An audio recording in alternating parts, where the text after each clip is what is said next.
one, moving from transactional to transformational awareness. So really implying a lot of self-effort, I would imagine. We look forward to hearing from them. Gayatri Ben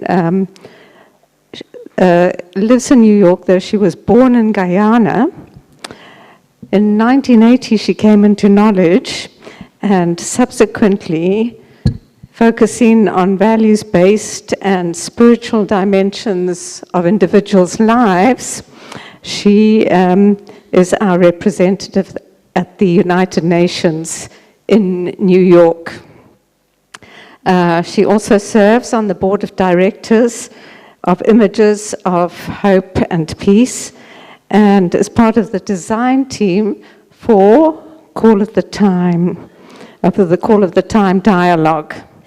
And she has authored a number of, co-authored a number of publications, including The Story of Immortality, which I'm sure everyone either knows or has. And Sister Pratibha and good morning to everyone. Good morning to everyone. And lovely to have this opportunity to have this conversation with you, Gayatri Ben. I'm going to request, if possible, those who are on the edges, if possible, to come to the center, because we are a cozy group. So if we're more together, it will be nice. Thanks. I know translation is a bit of a challenge here, but those who can, I thought where a good place to start off with is where's your thought coming from? What triggered this whole theme for you in terms of transactional to transformation? What do you mean by it? Some of them have been asking me, please ask Sister Gayatri, what does she mean by it? Yeah. You know, first of all, good morning, and Om Shanti. And how are you doing this morning? Good? Well, thank you for showing up, all right, and being here, because something must have been triggered in you to come and be part of this morning session. Because when you hear it, the words transactional and transformation, it sounds very heady, doesn't it? Mm-hmm. It sounds as though, gosh, I don't want to think about that. It's so like, what is that all about?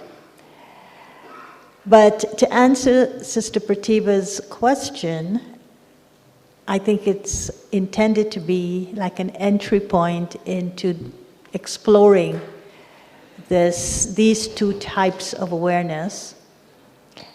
It's like when you are making efforts, at least when I'm making my efforts, it is important for me to engage at two levels.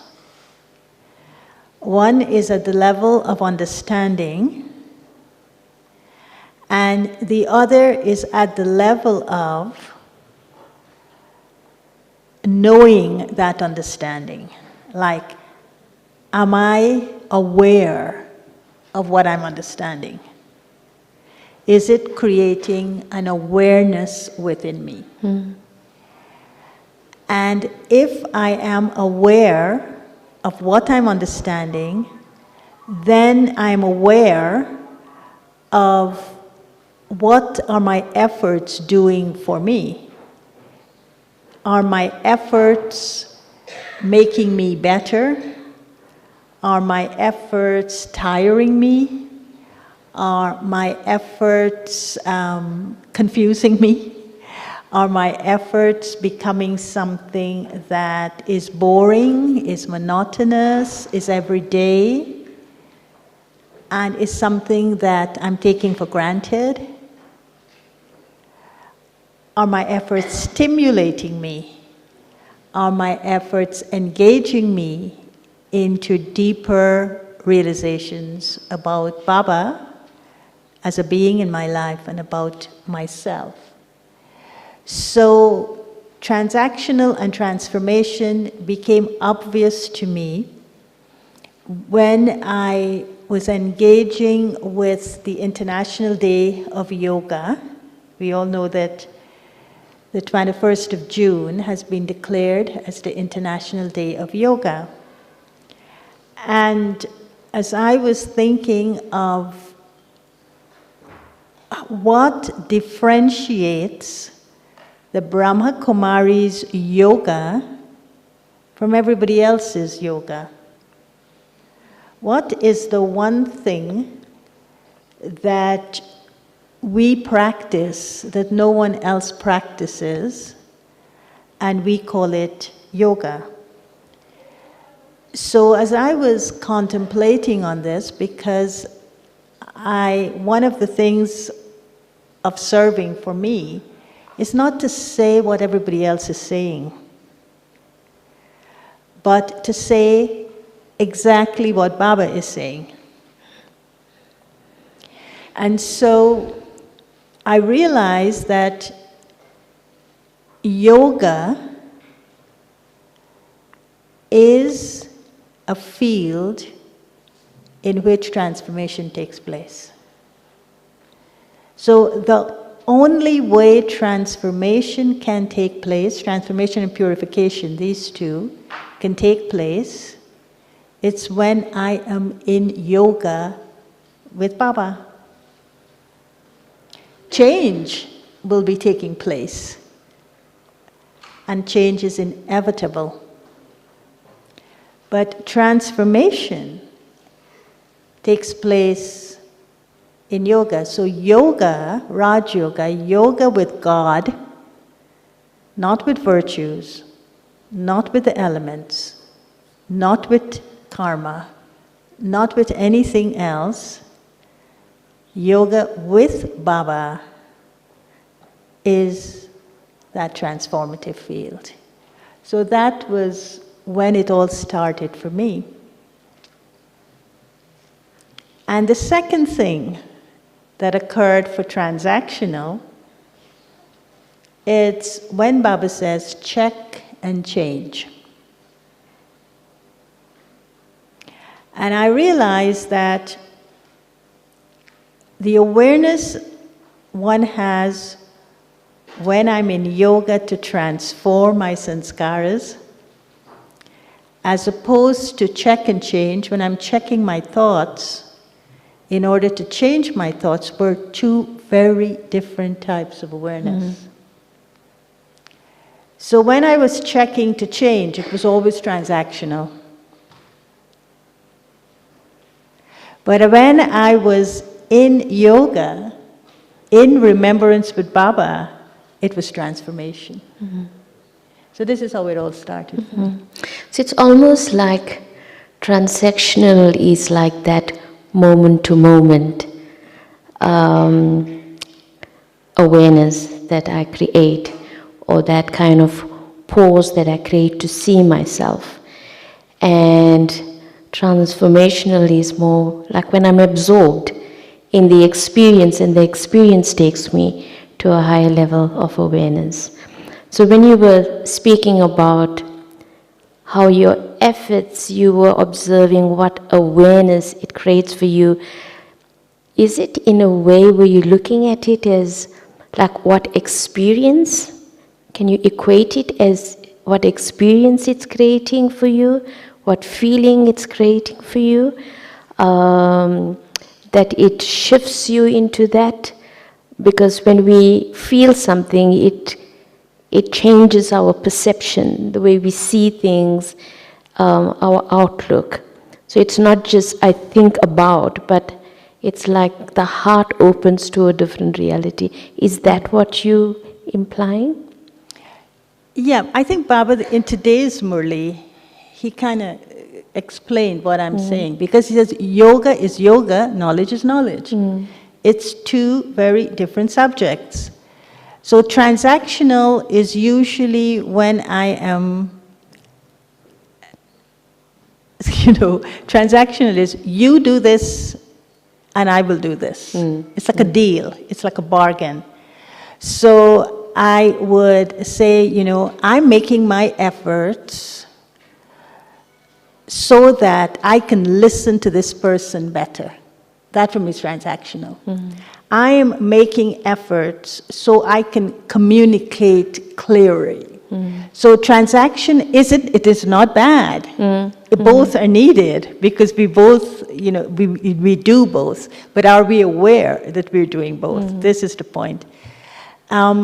It's more like you are strategizing a plan, and the plan is, this is what efforts I will make because this is what I want, and this is the outcome. So that's transactional. That's what transactional is all about. But transformational is, for me, I want to learn to listen better, but I'm not going to do it with a transactional awareness with an outcome, so that when I speak, everyone will understand me clearly, or when I speak, I'm going to impact people with my words. That would be transactional. Transformational is, I would remember Baba. I would then take what he's saying in the Murli, the method, understand the method, and then I would connect to Baba, and then I would go into remembering him. Because I know in that remembering of God, transformation is taking place within me. Now, once that transformation has shifted my sanskaras from the acquired sanskaras of 6 to 3 births, and allow me to taste, allow me to experience, as you said, my original or my eternal, then I'm not making the effort to experience my original or eternal. That's emerging because I'm connecting to the source who emerges what is original and eternal within me. So I don't know how it will then take on an expression. It's like a natural flow. It will be a natural flow out of that, exactly. And that for me is transformational. Now the difference is for me in my looking at myself, I won't call it an experiment, but just observing myself, is that if it is transactional, in the split of a second I go back to my old sanskaras. And so I would say, gosh, I thought I mastered this. I thought I completely could listen to people so without conditions, so without expectations. And then all of a sudden, I'm listening to someone and bam, goes the judgment. Bam, goes the condition. Bam, goes the expectation. And I said, gosh, that was transactional. That was a transactional effort I made. But if it was transformational, it is a complete thing that has happened. I never go back to my old patterns. It's as though the old patterns have completely been removed and was replaced with the natural patterns of the soul. And so nothing deceives me then, nothing gets in the way. And so I'm my natural self always. So that's how I know. When I heard this topic, I was remembering a quotation from the Gita that Sister Moni once shared with me.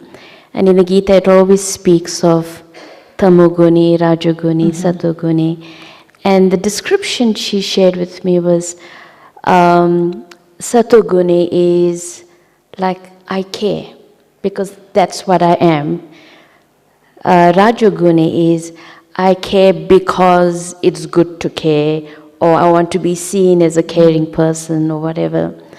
And Tamoguni is, I don't care. That's it, And so, in a way for me, transaction is still coming from that Rajo Pradhan, Rajo Guni stage, it's not the Satoguni stage. And once there was a soul that was sharing with me that she once told Daddy that, Daddy, when I look at this soul and I see what she does, I realize what I mustn't do. And Daddy told her, that's tamoguni effort.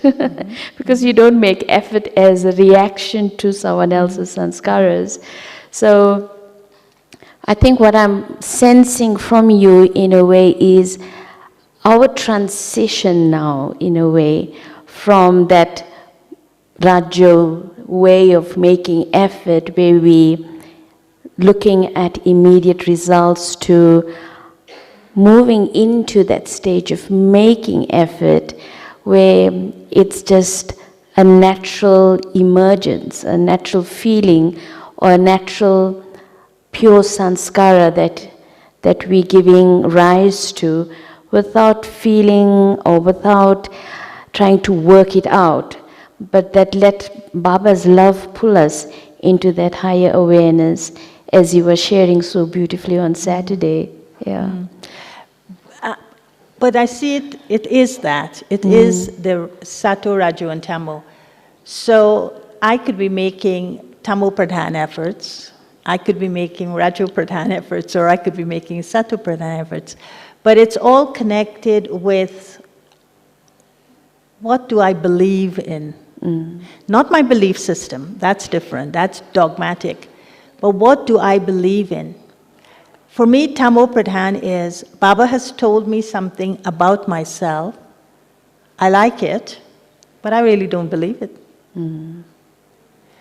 The Rajo Pradhan one is, Baba has told me something about myself, and I half believe it. But the Sato Pradhan effort making is, Baba has told me something about myself, and I absolutely believe it. So what I believe in, invariably, that will motivate me to do something. So the transactional for me is, I think all Brahmins wouldn't be Tamo Pradhan, because I don't think that we don't care at all, but it would be more Rajo Pradhan, in which I know what I need to be in this moment, but I don't want to be it. I know that I shouldn't be doing this at this moment. And I'm telling myself, but I go ahead, right ahead and do exactly what I know I shouldn't be doing. So that's transactional, in which there's a transaction happening. It's telling you not to do something. You're telling yourself not to do something, but you go right ahead and do exactly what you're telling yourself not to do. But the transformative is, okay, I shouldn't do this, and I wouldn't do this, but the only way I'm not going to do it, it's if I go into yoga with Baba. If I put myself into that transformative field, which is connecting to one. And this month of February, we are having solitude, concentration, and unity. So it's like that. I'm putting the soul in the hands of God, and God is transforming that uncertainty within me to a certainty to do what is right, to be what I need to be in that moment. But if I don't shift and go to Baba and connect to Baba, then I wouldn't get the power to do it. I will be depending on my own power to do it, and my power is still in the duality. It's still in the power being drawn from the acquired sanskaras, and power wanting to connect to the original and eternal sanskaras. So there is this tension within me. But to remove the tension and to take the side and to step into the side of my authentic self, I do need power from Baba, from the source. But we sometimes forget to do that.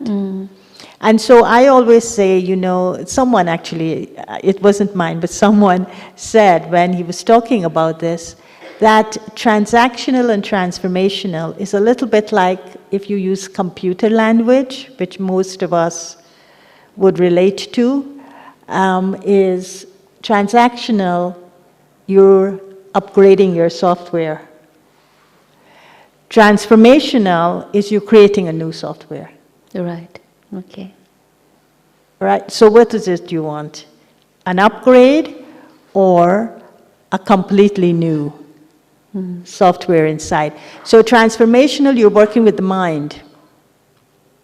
Transactional, you're working with the mind. Transformational, you're working with the soul as a whole being. Not just your mind, not just the thought as they appear in your mind, but you're working with the thoughts as they appear in the mind, the thoughts as they appear in the intellect, which is a higher level, and then your sanskaras. So you're doing the deeper work. And another example of transactional and transformational is, transactional is the life I want to live. The life I can see, feel, touch, hear. Everything that's connected with my senses and how I could be a better person and how I can live in this world and how I can respond to the critical times and how I can find solutions. It's issue-based, it's solution-based, it's problem-based, it's world-based, it's all of that. And so it becomes transactional. But transformational is the life that is wanting to be lived. There's a life within me that really wants to be lived, that Baba refers to as your angelic and your divine.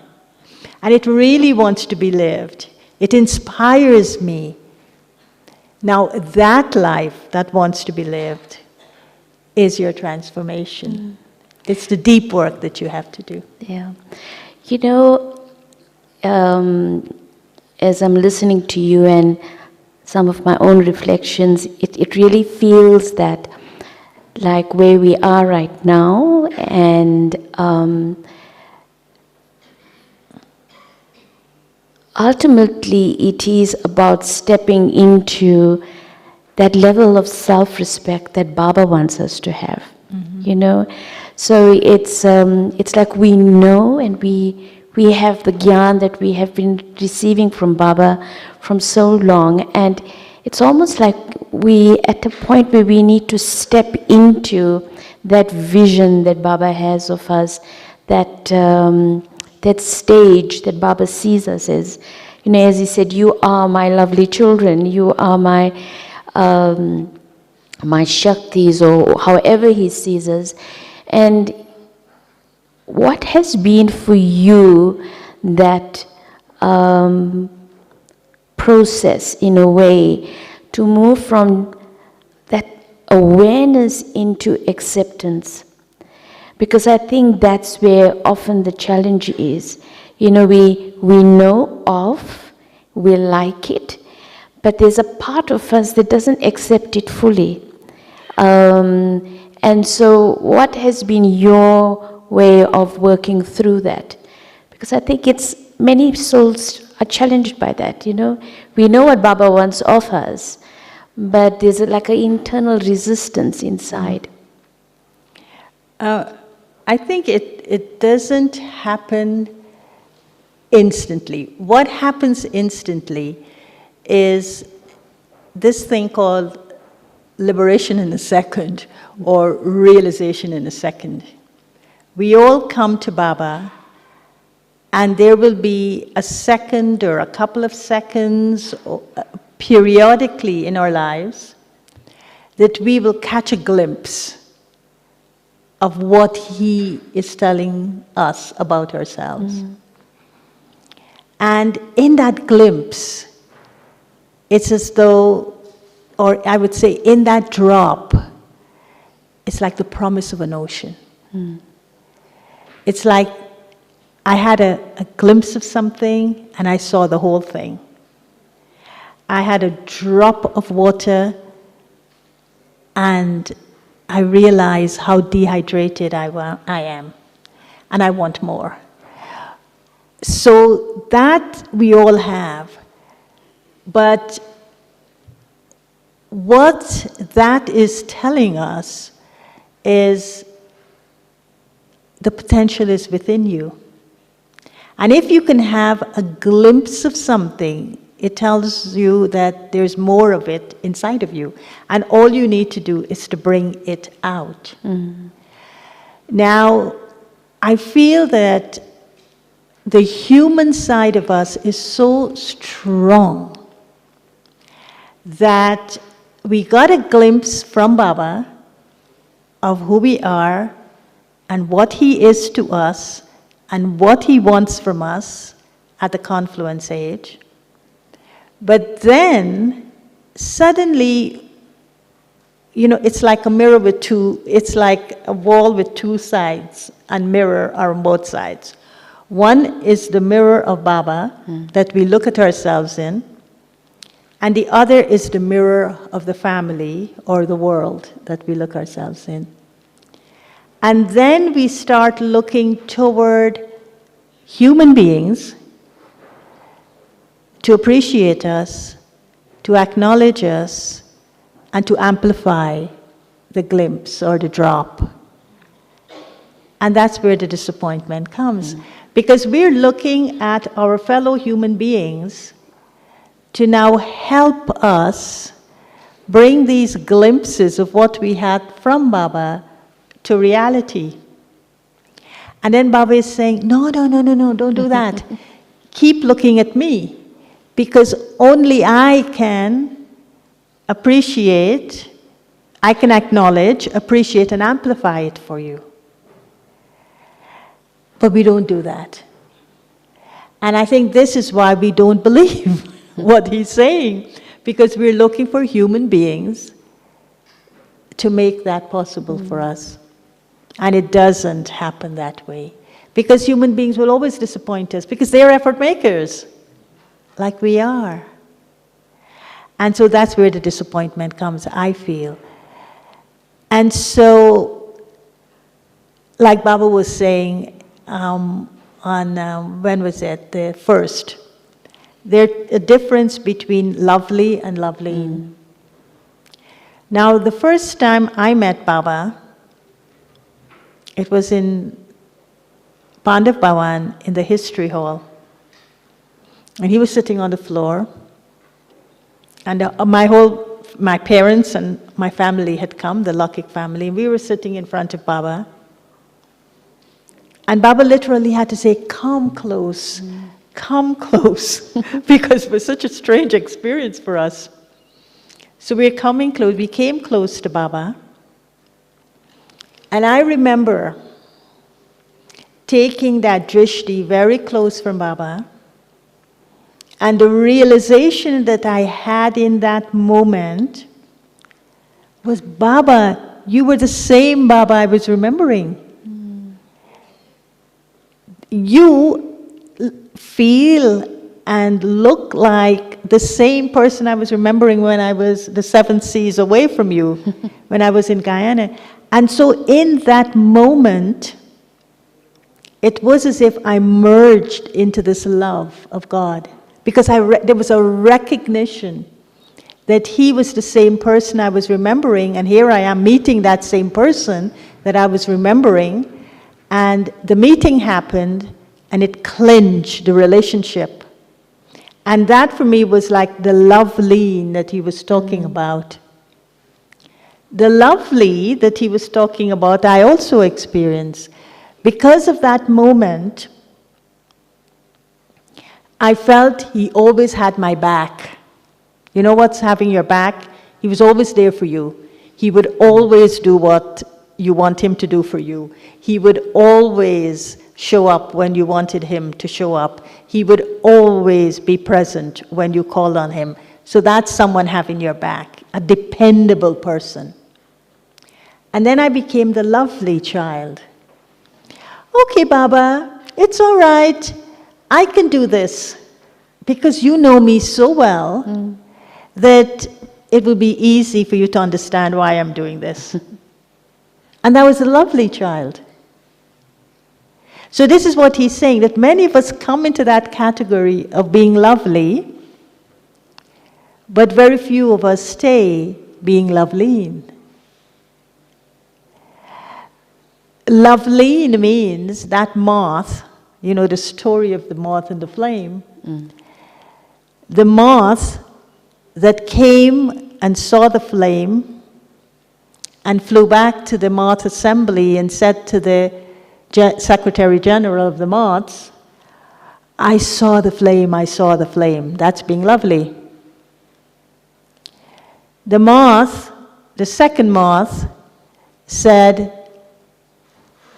I just didn't see the flame, but I felt the heat of the flame. So I went closer to the flame. So I felt the flame. But the third moth flew right into the flame and sacrificed. So I think that for me, being loveleen or being lost in this love that Baba was talking about, which is transformative and not transactional. The other one is always transactional. Baba, you do this for me and I'll do that for you.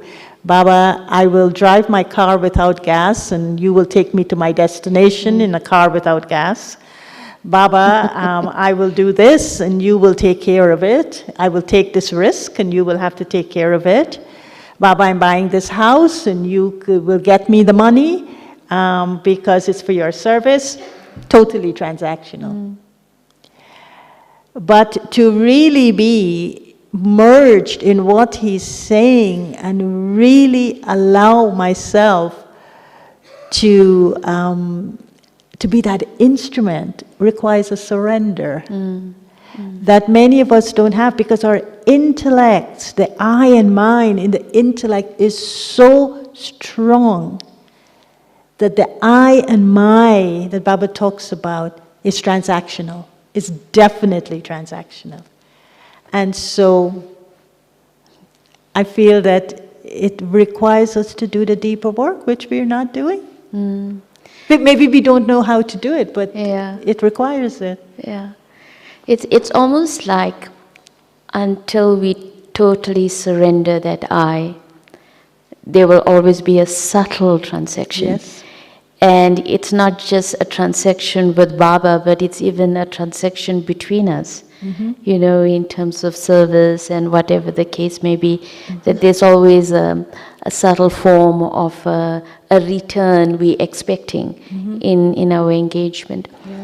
But And that's why, coming back to your question, that is why we don't accept what he's saying. Because that was your question. Why is it we don't accept what he's saying? Because we haven't surrendered the I and mine. Yeah. The moment we do that, we will definitely accept what he's saying. Yeah. The one aspect that you were sharing that I liked was, you know, in order for our efforts to be transformational, how we need to keep like drawing on that connection with Baba. And how can we make sure that there is that purity in that connection and not the transactional aspect of it? You know, like what's the checking point for the self? Because that is where we need to be, but we're so conditioned in the transactional way of doing things. So what's your checking points? I would say try the meditation commentaries. If I sit and I connect to Baba and someone is doing a meditation commentary for me, it's transactional. I'm listening to the thoughts of someone else, filtered through someone else's intellect, and I'm using that to connect to Baba. Put that aside. Try Baba's drill. Baba does a lot. He does his own meditation commentaries with us, and he calls them Bab Dada's drills. I've been doing it for the whole month of, ever since I was with Nirvir Bhai, and I experienced his transition, something shifted in me. Because it was a moment I never thought I would ever experience. And I said, this is a big message for me. This is something that Baba and drama didn't just put me here. And I started, in order to recalibrate, in order to stabilize myself again, I started listening to Baba's drills. And in Baba's drill, all he does is say, now, in 1 second, do this. I am an incorporeal, bodiless being. He says it. Then he holds you in silence. That silence that Baba holds us in is the transformational space. Because he's holding us. No one's words are holding us. No one's words are coming into my ears and touching the soul, because I'm still being touched by human thought coming into their words. But Baba holds me in his silence. And he holds me in my self-respect. And if I do that 13 times a day, I'll get it. Okay. Right. I'll get it, because that's what I started doing. Right. So then I became very proud of my effort. And then I started a chart. Before, I didn't know, all these years, how do I write my chart? What do I write in my chart? I give this one sorrow, or I didn't give that one sorrow, or I said this, or I didn't. All transactional. But when I started playing the drills, and you get them now on YouTube, you get them in English, and you get them in Hindi, pure Hindi. And then in the sustenance, the BK sustenance that we had created, they have them like 15 minutes, so you could also do 15 minutes. On the YouTube, you have them like 3 minutes, 5 minutes, 7 minutes, 10 minutes. But it's Bap Dada's voice in both, and then there's music supplementing it. It's absolutely transformative, because there's interference of no human vibrations. And I feel that that's the best thing I've seen so far that helps with taking us into that. Yeah. And have you found that it's also like helping to develop that concentration? Because it's about hearing Baba's voice and then holding that. You know, because I think that's when you feel the connection as well, isn't it? Yeah. You feel a connection with someone who knows you better than you know yourself, and better than anyone else who knows you. You're feeling a connection with someone who knows your past, present, and future. You're feeling a connection with someone you don't have to pretend to be anyone else but yourself. So it's a comfort zone that you enter. It's a zone that gives you permission to be who you are. Then another thing is that when Baba says these words in one line, because you're in this comfort zone of his love, because his silence is not an empty silence. His silence is a presence, and it's his presence, which is a presence that is full of all attainments, which is a presence that is a fearless presence, which is a presence that is a loving presence, which is a presence that is a forgiving presence. And so you're in that presence now, and you are he enters into your space in a way, and he's helping you to reaffirm the things that are true about you, the things that are authentic about you. And he's holding you in that space like a parent would hold a child and say, this is who you are. Mommy is here for you. Daddy is here for you. And this is who you are. Don't ever believe what anybody else says about you, because you're not that. I am telling you who you are. So believe me, don't believe anyone else. So it's that kind of nurturing space that he takes us into. But it's not just concentration, it's a reaffirmation that is taking place. And that is, he's not just reaffirming this is who we are, but he's reaffirming the faith in us. A faith that tells us this is who we are. So we then have faith in ourselves. And we have faith in him. And how have you seen that through this practice? How has it then given expression to how you respond to the world around you? Because that connection with Baba shifts things in us. Yeah. And as it shifts things in us, it shifts the way we respond to the world. So how have you seen that playing itself out? How it has impacted me is I want others to feel the presence of Baba. And I live in a country that things are really having an impact on people in a very, very fundamental way. And they don't know who to go to. Brahmins, I'm talking about. So when something happens suddenly that crashes their world, they want someone. And when they turn to me, I give them time. And what happens in that moment, everything falls away. Why it happened, how it happened, where it happened, to whom it happened, cause and effect, consequences, nothing matters.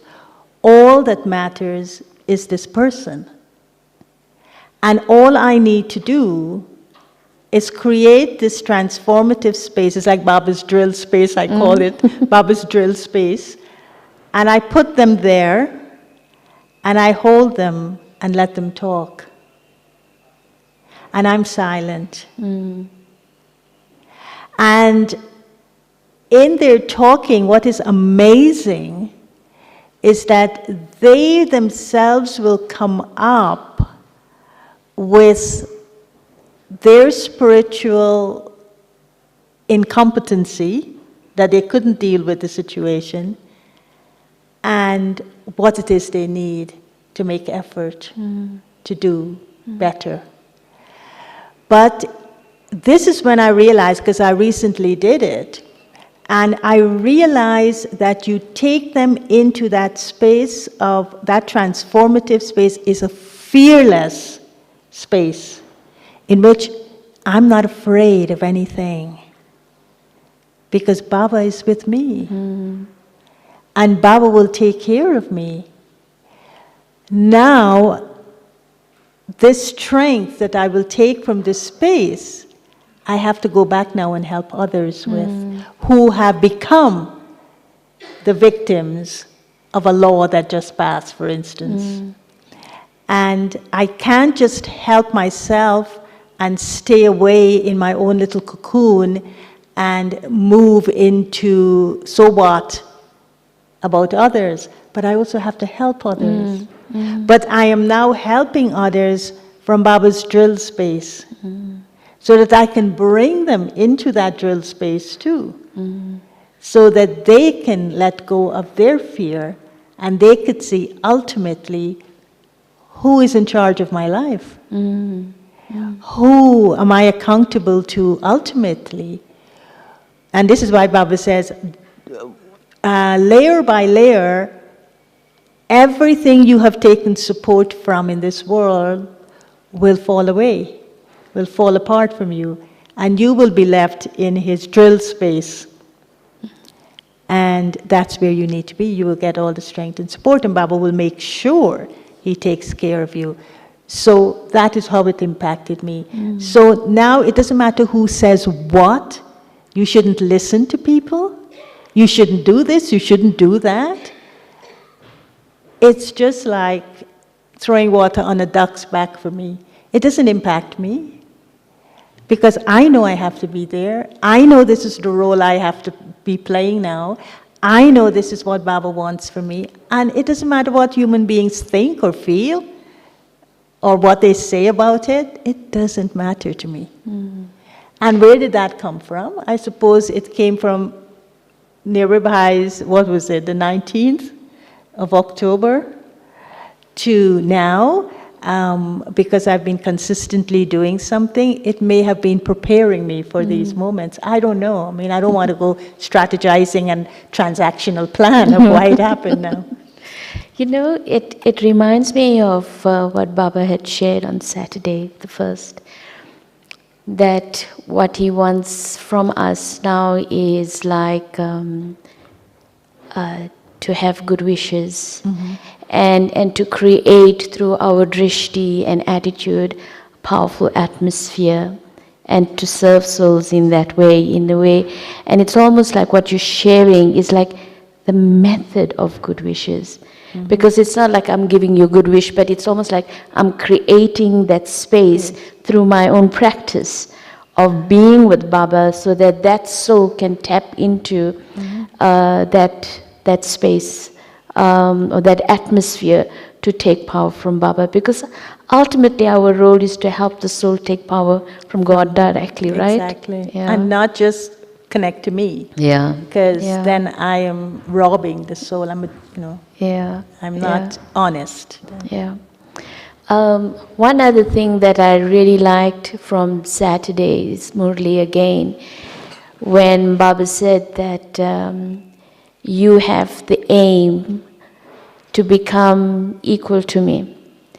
And he said that is really to be generous-hearted like him. Right. I really liked that. It touched me in a way, and that no matter where the soul is, the generosity in your heart is that they can be the best, you know.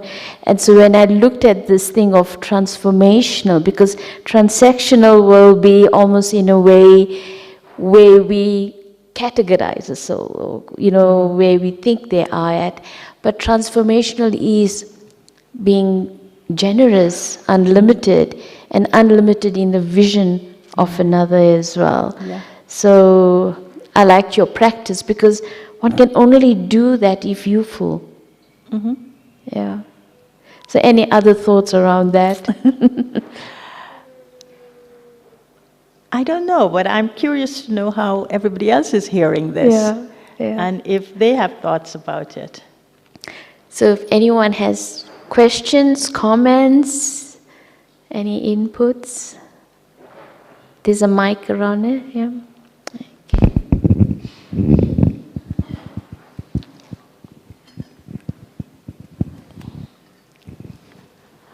Thank you, Gayatri Ben. That's extraordinary. It's like just dying alive in that flame. That's what you are saying, so thank you.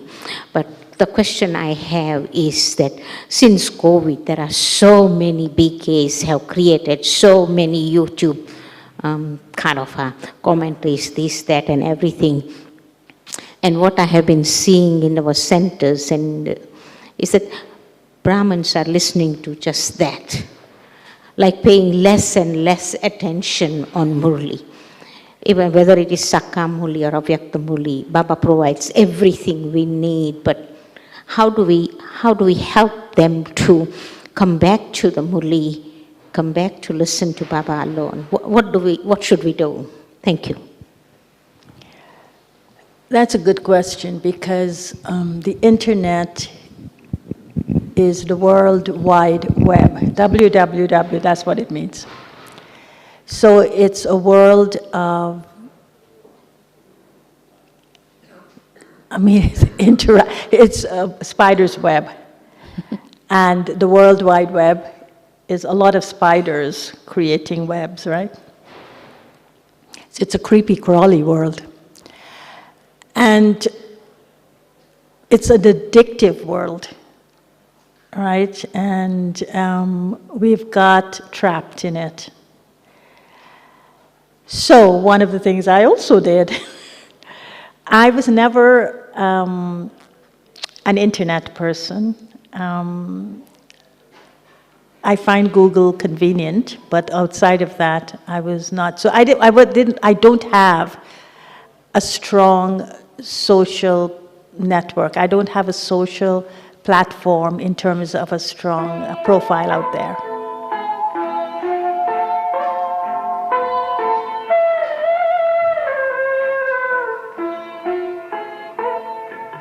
Shiv पिता को अब याद करो, मुक्ति धाम तुम्हें जाना है।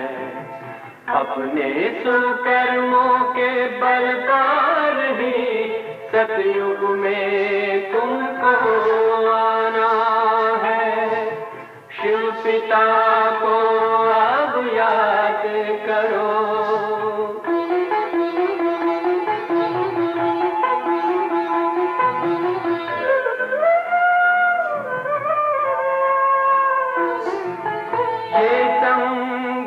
का स्वर्णिम युग है, शिव पिता फिर से आया है। ब्रह्मांक से शिव बाबा ने वही गीता ज्ञान सुनाया है। कलयुग का अंत अब आया है, विकराल विनाश खड़ा आगे। अब हम सबका शिव पिता ने बतलाया है। शिव पिता को अब याद करो।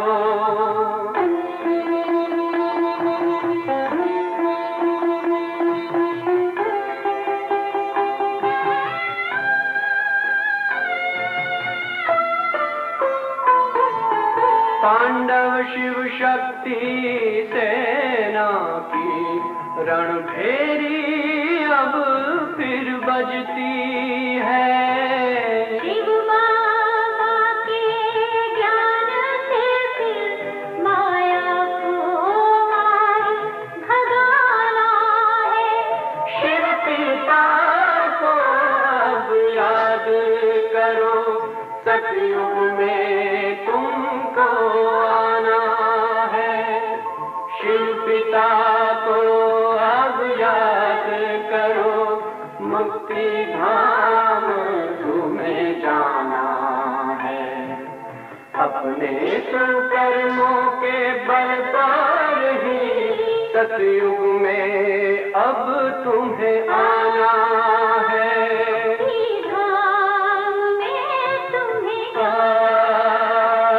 सतयुग में अब तुम्हें आना है। धाम में तुम्हें जाना है।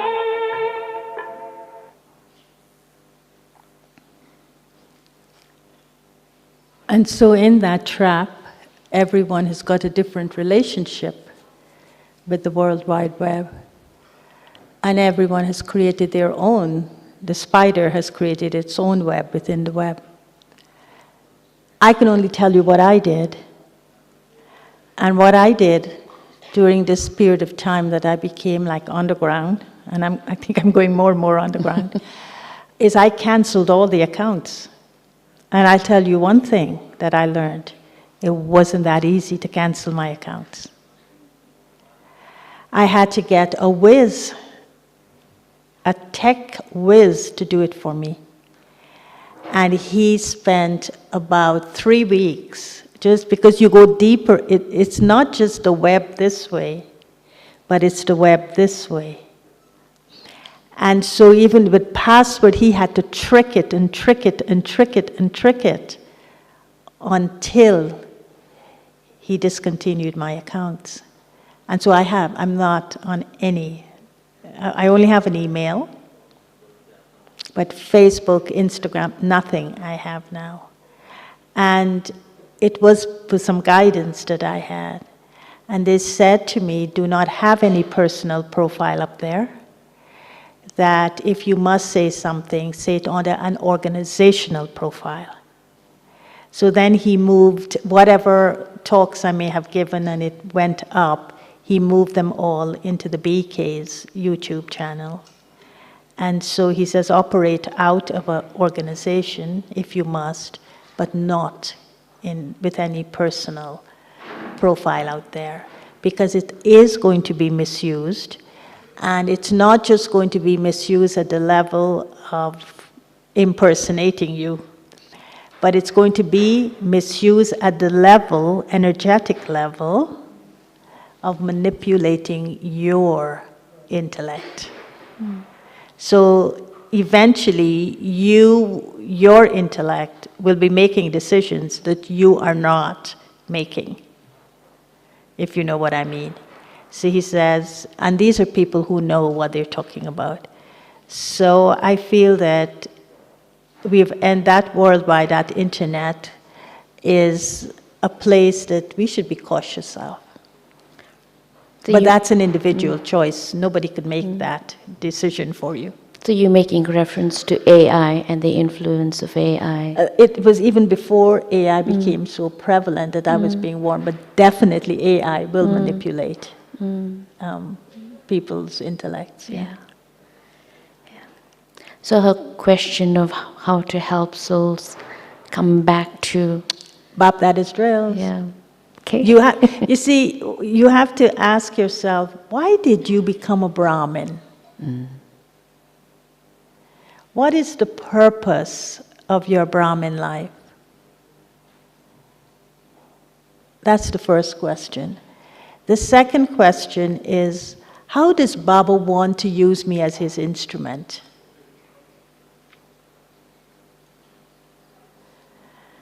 And I think the third one is, what do people in the world ultimately will come to me for?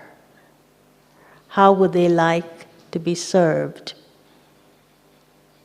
And they will come to me to be served in that way. And I think that will really bring us back to the point of our lives. And this thing about serving. Am I here to promote a career? Am I here to take God's knowledge and manipulate it to become mine? What am I here for? I think these are fundamental questions we need to return to. And this is not the age to be rich and famous. The confluence is not the age to be rich and famous.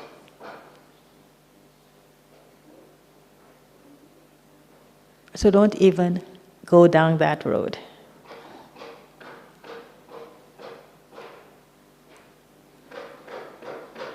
So I'm in my 50th year of Gyan. And I took Gyan in 1975. And so you may say, it took you 50 years to realize all these things. And I would say, no, it will take you less. Michelle, and then you, yeah. Om Shanti Gayatri. Okay, if I have understood properly this morning, Molly, Baba say only the 8 are really transforming themselves. And under the 8, it's something else. So should we have, for all of us, the aim to belong to the 8, and only when we target this aim absolutely do we have a chance to transform ourselves. And if we don't have that aim, don't think about it to transform yourself. I think my understanding of what Baba said this morning was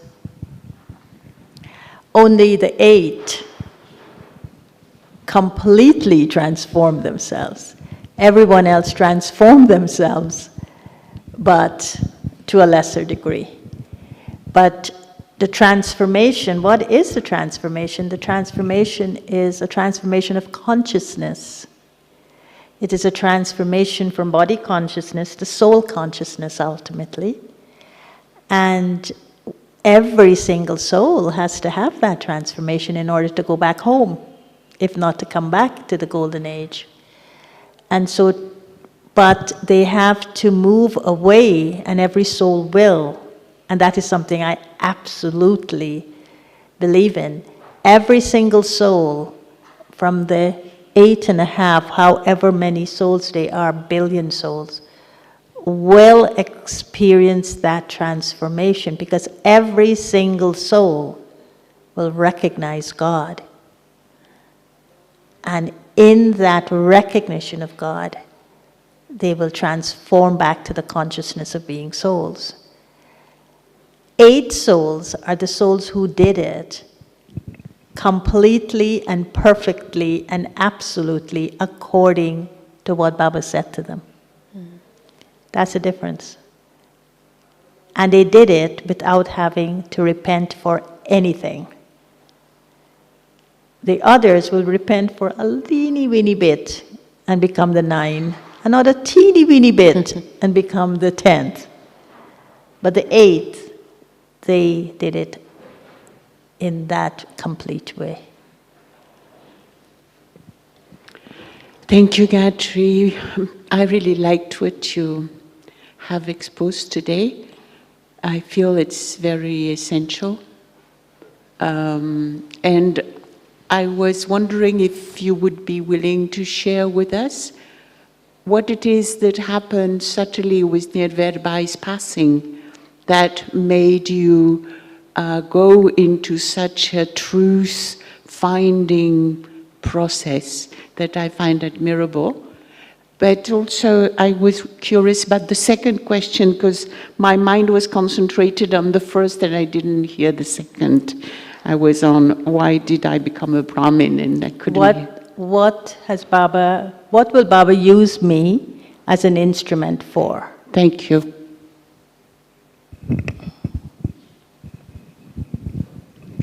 Okay, I mean, I don't know where to start, but the point for me of being with Brother Nirvair wasn't something I planned.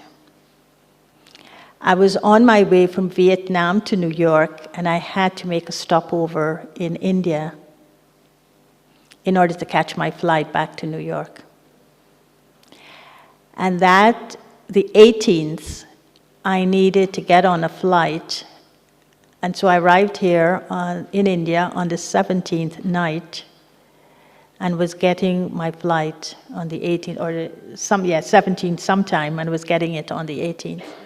And then I was told Brother Nirvair was on a respirator. And so Dadi, Kumarka, was on a respirator and she came off. So I said I couldn't be in India and know that he was on a respirator and not go see him. So then I started trying to change my ticket. And of course, changing your ticket is not the easiest thing. You have to end up buying a completely new ticket. So then I said, maybe I shouldn't go see him because Baba won't want me to spend all this money, transactional again, to get this ticket to go and see him. So I'm transacting all these things in me. This is called transactional, right? And then I said, okay, I'm going to go on this flight and it's fine. And I'm about to get into the car to go to the airport, and the brother texted me actually, and said, I managed to get your ticket changed, and it didn't cost me a lot to do it. So it's fine. I booked you to come back, and it was like something like the 25th or something like that. So I said, okay, fine. And he said, I also booked you to Ahmedabad. So get on the early morning flight to Ahmedabad. So it all worked out very nicely when I surrendered. When I moved into the transformational domain of what Baba wants. Leave it to Baba, leave it to drama, and you stop thinking. Daddy Janki used to tell us, don't think. Now I know what she means. So I then went thinking that, of course, he will be fine. I just need to see him because I'm here. But when I arrived, I knew that it was serious. And so I ended up spending all that time in the hospital. And there was one point in which Karunabhai was there, and Karunabhai said to me, I will go home and rest because Karunabhai is not too well. And I said, yes, you go, you rest. And the only people that were left at the hospital was me, Urvashi, Pratapbhai, and Nirbhai's staff, all the brothers that took care of him. And we were sitting there, and then I'm watching the monitor. It's like a movie. I'm watching the monitor, and I'm watching his heart flatten out in straight lines. And I'm standing there, and right up to his face, looking at him, and I keep saying, go, Nirbhai, go. I don't know why I'm saying that to him. Baba is taking you, go. And I'm telling him, in my mind, all the beautiful things he's done for the double foreigners, how he opened his heart to us. But I was so strong. Now when I think about it, I get a little emotion, but I was so strong for him. And but what I think struck me that really made me, like, what is going on here, is I would watch his heart on the monitor flatten out, the lines, and every time I'm talking to him in my mind, and every time I would say Nirbhai, it would flip up. This line would just go up, and I would say, oh my God, I am sure he's no longer there, because he was lying, he'd left the body. And this line would go up, but I would say Nirbhai, and this line would go up. And I'm saying that means the heart, even though the body was not there, the heart was still responding to a sound. And that was what was happening, because if he was there, he would have come back. So you were saying it out loud, Nirbhai? You were saying out loud, Nirbhai, not just in your mind. Yeah, okay. It was a lot of love I was talking to him, and this thing would go up, and I would say, stop, Gayatri, don't say Nirbhai. Don't say the words Nirbhai. Just be silent. Just be silent with him. Why can't you say, why you have to talk to him? Don't talk to him. And then I kind of calmed down. And then I looked around, because I thought Pratapbhai was standing by me, and then I looked around, I'm not seeing Pratapbhai. And then I looked, he was by the door. And something fundamentally moved, and because I was looking at the transition of a senior yogi, and I have not ever done that. And how peacefully, how smoothly, and even if you're pulling them back, the heart is responding, but the soul is gone. And so it was an amazing thing for me. And I think it made me feel there is something about leaving the body that we must not underestimate as something ordinary. Because it's not ordinary. Not for yogis, it's not. And Sister Mohini the other day asked me a question out of the blue. How would you like to leave the body? Have you thought about it? And I said, what a question. How I would like to leave the body? I have never thought about that. So she says, I feel you can determine how you'd like to leave the body. And I said, yeah, maybe. And then I always say to myself, when I leave the body, it would be like pulling hair out of soft butter. Like that. And so it put death, what we call death, what Baba calls leaving the body, in a different context for me. And I think what made me even more serious about the drills, it's to die. Those drills are become bodiless, is leaving your body.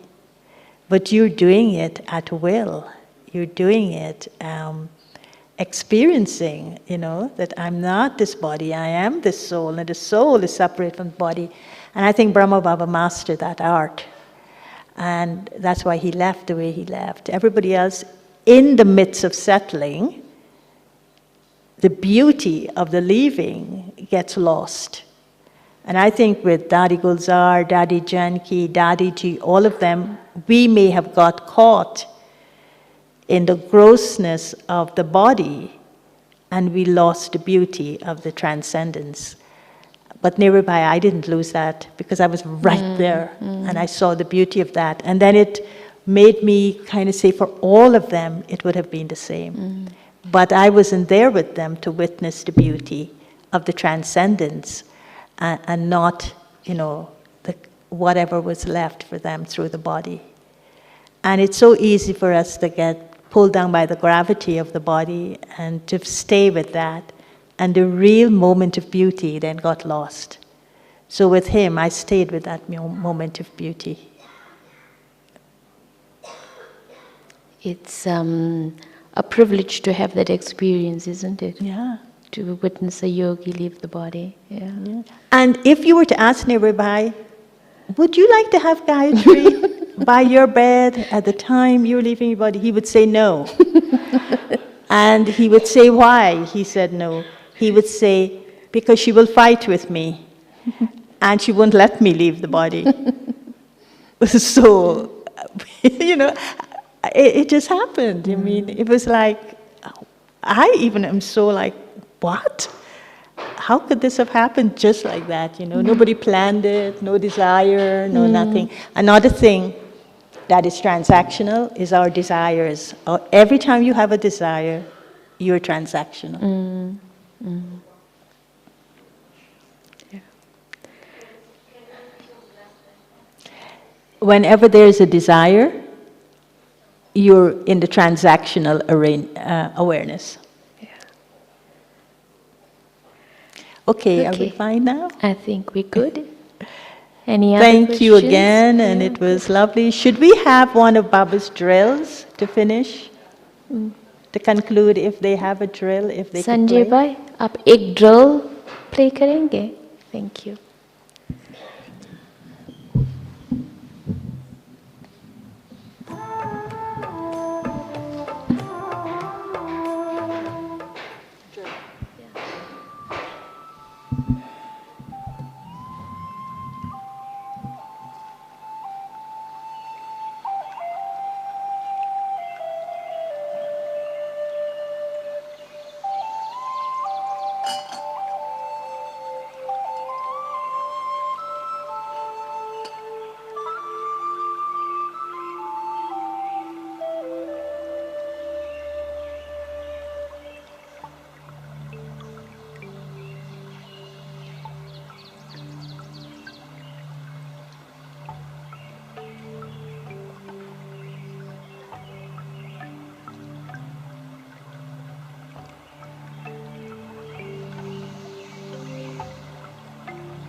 So thank you so much